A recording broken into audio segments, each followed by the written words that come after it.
Perfect po ba? Hindi na po ako ng form. Hindi na pala namin po kung gagawin ko lang. Tagal po ko yung buko.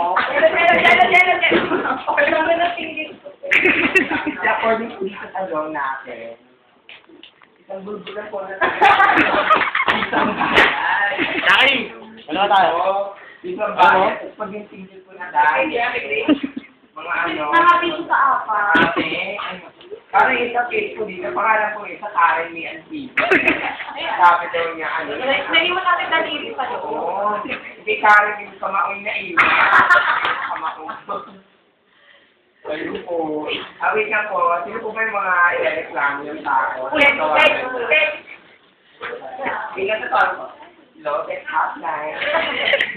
May ireklamo po dito. Ay, ganun po ba? O sige po. Sila ko na abogado. Abogada. Sino daw po yung mga ireklamo, no? Mukhang ano? Mukhang pakilala. Hindi ko siya madumi na mamuli mo. Pinainom ako, pinahingis. Ano? Ay, hindi niya kilala. Siguro pag sumakilala. Sandali lang, sa tao po. Meron Hotline, yung nangihingi ng hawak dito. Isa po kayo.